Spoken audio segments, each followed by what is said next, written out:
I'm going to read to you today the book called Little Toot by Hardy Gramatke. Here's the waters that Little Toot is in. Little Toot, Pictures and Story by Hardy Gramatke. At the foot of an old wharf lived the cutest, silliest little tugboat you ever saw. A very handsome tugboat with a brand new candy stick smokestack. His name is Little Toot, and this name he came by through no fault of his own. Blow hard as he would, and the only sound that came out of his whistle was a gay, small toot, toot, toot. And they didn't always know where he was at. But what he couldn't create in sound, Little Toot made up in smoke. From his chubby smokestack, he would send up a valley of smoke balls, which bubbled over his wake like balloons. Hence, when he got all steamed up, Little Toot used to feel very important. Then the flag at his masthead would dance like a tail of a puppy dog when he's happy, and he flaunted his signals like a man-o'-war. He was quite a little tugboat. Now the river where Little Toot lives is full of ships. They come from ports all over the world, bringing crews who speak strange tongues and bring in even stranger cargoes. Hides from Buenos Aires, cobra from the South Seas, whale oil from the Arctic. Sorry about that. Whale oil from Antarctic and fragrant teas from distant Asia. So there is always work for the tugboats to do, either pushing ships into the docks to be unloaded, or else pulling them into the stream and down the canal to the ocean to begin a new voyage.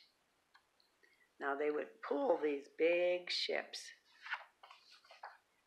So a tugboat's life is busy, exciting one, and Little Toot was properly right in the middle of it. His father, Big Toot, is the biggest and fastest tugboat on the river. Why, Big Toot can make more smoke and kick up more water than any two of the other boats put together. Just look at that. He could really go fast. As for Grandfather Toot, he is an old sea dog who breathes smoke and tells of his mighty deeds on the river. There he's pulling this big boat to the canal. You'll think that Little Toot, belonging to such an important family, would have his mind on work. But no, Little Toot hated work.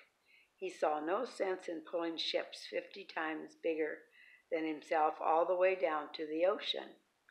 And he was scared of the wild seas that lay in wait outside the canal, beyond where the harbor empties into the ocean. So he was scared and afraid. Little Toot had no desire to be tossed around. He preferred the calm waters of the river itself, where he could always find plenty of fun, like gliding, for example. Here he is gliding through the waters. Or playing thread the needle around the piers. Just look at that, just going as fast as he could. Or what was even fancier, cutting figure eights. There he's starting to make his figure eight. Little Toot liked nothing better than to make a really fine figure eight. First, you throw your weight on one side, then on the other, and the result never failed to delight him, although his antics annoyed the hard-working tugboats awfully. They didn't like him playing around so much. But he kept on making figure eights that grew bigger and bigger until one day Carried away by the joy of it all, he made one so big it took up the whole river. Indeed, there was hardly room for it between the two shores. Just look at that perfectly made 8. And no room at all for the big tug named J. G. McGillicuddy, which was bound downstream to pick up a string of coal barges from Hoboken. And J. G. McGillicuddy had little love for other tugboats anyway, and a frivolous one like little Toot made him mad. As a witness, just see that tugboat. He's not happy at all. Just look at him. This itself was bad enough, but unfortunately for little Toot, the other tugboats had seen what had happened, so they began to make fun of him too, calling him a sissy who only knew how to play. Poor little Toot, he was ashamed and angry, but there was nothing he could do about it except blow those silly smoke balls.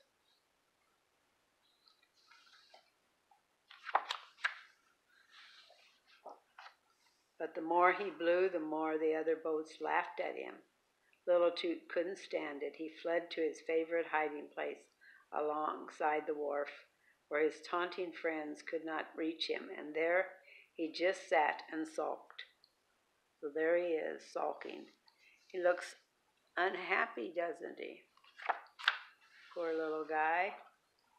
After he had moped a while, little Toot saw, headed down the river, a great ocean liner. That's a pretty ocean liner. And pulling it were 4 tugboats, with his own father, Big Toot, right up in front. Look, it took all those tugboats to pull that ocean liner. The sight of that brave, bustling work made little Toot think. He thought harder than ever in his life, and then all of a sudden, a great idea burst over him. He wouldn't be a silly, frivolous little tugboat anymore. He would work like the best of them. After all, wasn't he the son of the Big Toot and the mighty tug on the river? Well, he would make Big Toot proud of him. He'd show them all, full of ambition. He started eagerly downstream. Now he was going to go downstream through the canal to find something in the big ocean, and let's see what happened. He sighted hopefully up to one big ship after another, tooting for them to heave a tow line, but they supposed he was still only a nuisance and would have nothing to do with him. Oscar the Scandinavian rudely blew steam in his face. Right here he is, down underneath. See how little he is? And then this big tugboat up there, Scandinavian ship. And the others were too busy with their own affairs to notice a bothersome little tug. They knew him too well. Here he is. But the rudest of all was the great transatlantic liner, which blasted him right out of the water. That big liner just blasted his horn really loud, and it just blew him right out of the water. That was too much for little Toot. He wasn't wanted anywhere or by anyone. With his spirits drooping, he let the tide carry him where it willed. He was so lonesome. Now he looks really, really sad. Floating aimlessly downstream, he grew sadder and sadder until he was utterly miserable.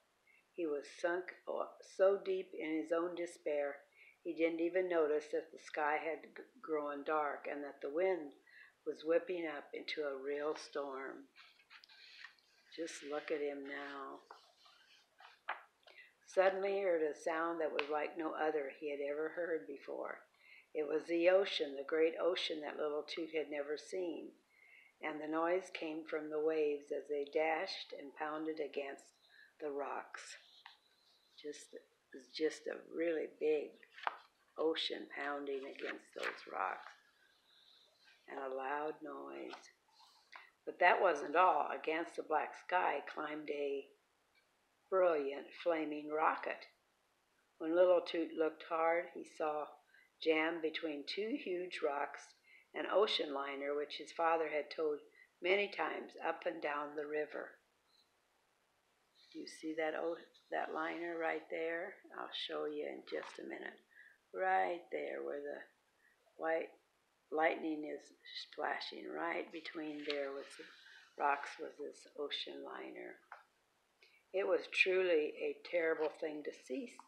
Little Toot went wild with excitement. He began puffing those silly balls of smoke out of his smokestack. Just look at him puffing them out. And as he did, a wonderful thought struck him why those smoke balls could possibly be seen way up the river where his father and grandfather were. So he puffed a signal thus, and he puffed SOS. What is SOS? Way up the river they saw it. SOS, SOS, and of course they had no idea who was making the signals, but they knew it meant come quickly, so they all dropped what they were doing to race to the rescue. SOS, SOS, and just look at them tugboats. There's many, many of them, and they're coming to see what's wrong. Out from many wharfs streamed a great fleet. Big boats, little boats, fat boats, and skinny boats. Just look at all of them. With Big Toot himself right in the lead, like an admiral at the head of his fleet. Just in time, too, because little Toot, still puffing out his SOS, was hard put to it to stay afloat. Yes, it was. It was hard for him to stay afloat.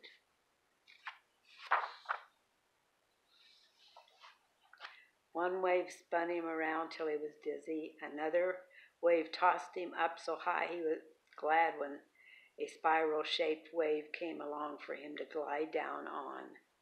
There he's gliding down, see, up high, and then a wave came and went up high, and he just followed the wave clear down to the ocean. Before he could spit the salt water out of his smokestack, still another wave came along and tossed him up again. It looked as though he'd never get down. Just look at him. He was tossed up one more time, to and fro. All this was pretty awful for a tugboat that was used to the smooth water of the river. What made it terrifying was the fact that out of the corner of his eye, when he was thus hung on a wave, little Toot saw that the fleet wasn't able to make headway against such fierce seas. There he was. Even Grandfather Toot was bellowing. He had never seen such a storm. Look at Grandfather Toot. Little Toot was scared green. There he was, clear up on the wave again. He had quite a time with that ocean. Something had to be done, but all that little Toot had ever learned to do was blow out those silly smoke balls. Where he was, the canal was like a narrow bottleneck, with the whole ocean trying to pour in at once. So this is the way the bottleneck was this is the harbor where little Toot always was playing, and then this is the ocean over here. That was why the fleet couldn't make any headway. The force of the seas simply swept them back. The ocean was really mighty, blowing mighty big waves. Indeed, they were on the verge of giving up entirely when suddenly, above the storm, they heard a gay, familiar toot.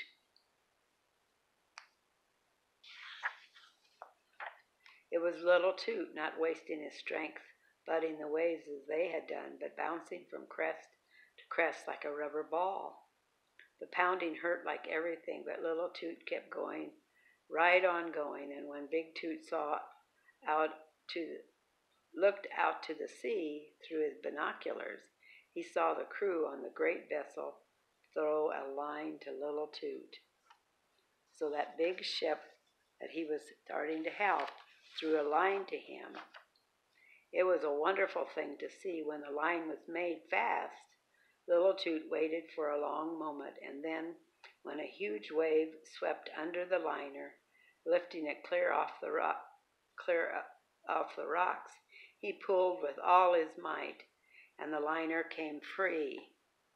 So it was only one little tugboat that cleared the liner off of that predicament. The people on board began to cheer. The whole tugboat fleet insisted upon little Toot's escorting the great boat back into the harbor. So there he is, right there, helping that big boat. Little Toot was a hero, and Grandfather Toot blasted the news all over the river. Well, after that, little Toot became quite a different fellow. He even changed his tune. Look at him smiling now. Look at him.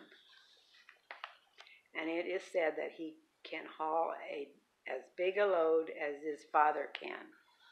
So with him pulling that liner, that ocean liner, he was able to pull a big load.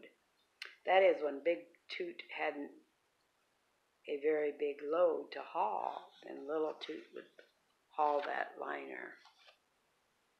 That is the end of this story. I hope you enjoyed it, and God bless.